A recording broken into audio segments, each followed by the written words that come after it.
Congratulations! You made it to the last module of this MOOC. Welcome to the Heat Components module. I am Martin Bloemendaal and you probably remember me from a couple of weeks ago where I talked about heating and cooling systems. To briefly recap, heat is energy that flows naturally from high temperature to low temperature. This resulting heat flux is due to a gradient or difference in temperature. Heat always flows from hot to cold, unless we do something special, as we will see later this week. This week we will go into more detail on the workings, energy flows and applications of the components we need in renewable heating systems. First, we will discuss the characteristics of various high and low temperature sources of heat. Furthermore, I will discuss the conversion by heat pump, various thermal energy storage technologies, and finally, we close this week with the district heating networks. Let's start with the first lesson on renewable sources of thermal energy with a relatively high temperature, which can be used directly for many heating processes.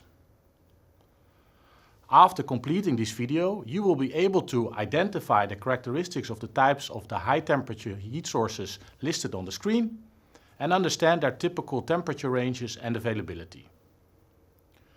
Because at TU Delft we do a lot of work on geothermal, we focus a bit more on geothermal. But before we start, there are 4 key characteristics we need to consider when selecting or applying heat sources. They are listed on the screen. The associated emissions are important to know. Also, renewable sources have embodied emissions we need to take into account. Furthermore, the temporal and spatial availability. Do we need to store and/or transport the heat before we can use it? And lastly, the temperature level. Does it match our use? Now, let's start with solar. Next to electricity, solar radiation can be transformed into heat. Solar thermal systems are typically flat plate or vacuum tube collectors. They absorb solar radiation and convert it into heat. A fluid, usually water or antifreeze, circulates through the collectors, capturing the solar radiation, heating the fluid and transferring it to a storage tank or directly to a heating system.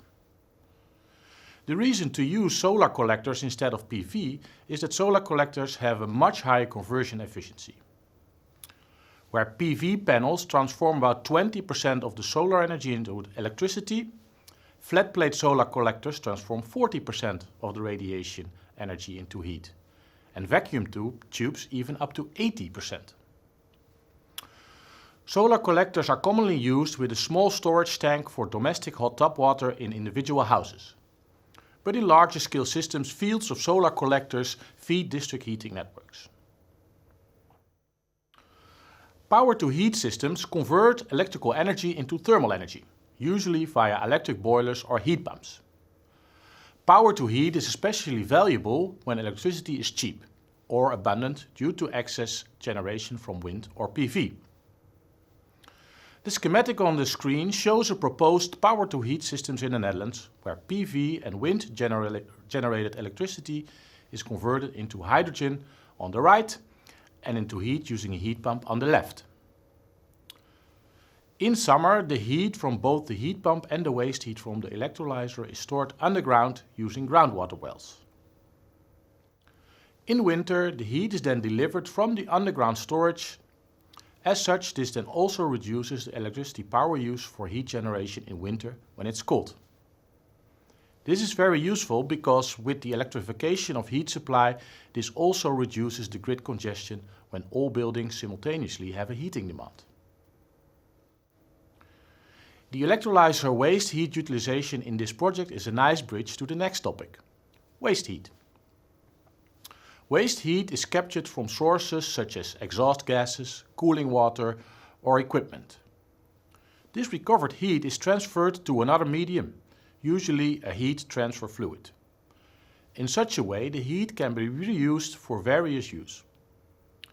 Many industrial heat sources are associated with CO2 emissions. The CO2 emissions can be fully assigned to the primary processes, which depends on local regulations. In that case, the residual heat has no CO2 emissions of its own. Typical CO2 emissions assigned to waste heat sources vary between 0 and 15 kilograms per gigajoule, which is significantly lower than the natural gas reference. When utilizing fossil-derived waste heat, an important consideration is to not create a lock-in for the fossil energy use. Let's now move on to geothermal. Geothermal energy is generated in the Earth's interior by the decay of radioactive isotopes such as potassium and thorium. This decay occurs naturally and releases heat that is transported from the core of the Earth through the mantle outwards towards the thin Earth's crust on which we live. Inside the core and mantle, heat transport occurs through conduction and free convection of lava, while the crust there's only conduction. As a result, the temperature of the subsurface increases with depth, but also varies based on the thickness of the Earth's crust. At continental ridges, the crust is thinner, resulting in higher temperatures at shallow depth, which is also the case in volcanic areas, as you can see on the screen in the schematically drawn geothermal gradients. Geothermal systems extract heat from underground reservoirs containing hot water. These can be accessed via wells drilled into such reservoirs. During geothermal production, a minimum of 2 wells are required, which are called a doublet. One is to produce the hot water and the other one is to re-inject the cooled down water after heat is extracted. When the temperature is higher than 120 degrees C, a steam turbine can be run to generate electricity. For heating purposes, the heat is transferred via heat exchanger into a district heating network or building system.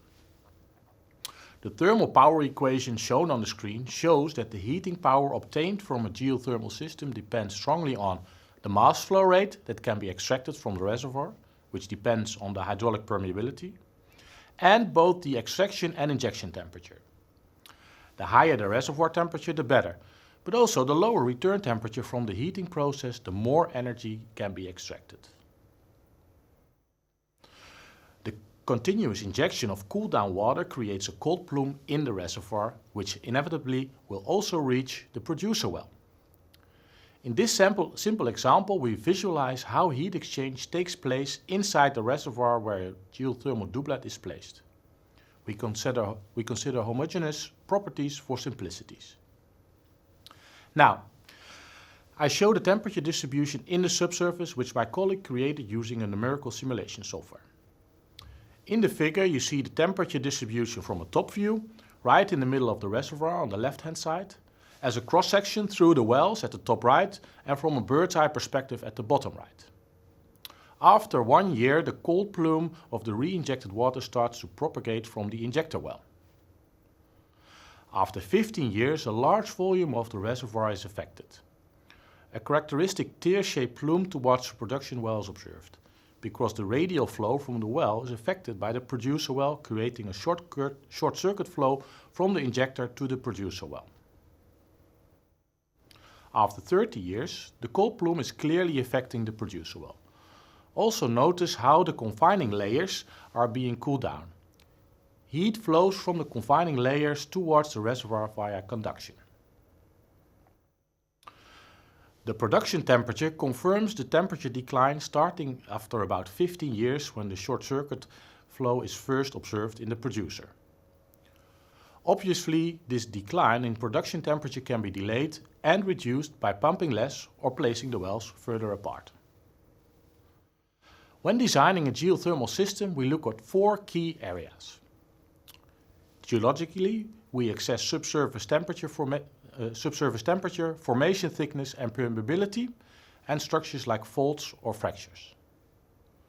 For well design, we focus on selecting optimum completion materials, managing corrosion and monitoring. At surface, it's about the supporting facilities like the network, peak facilities and operational control strategy.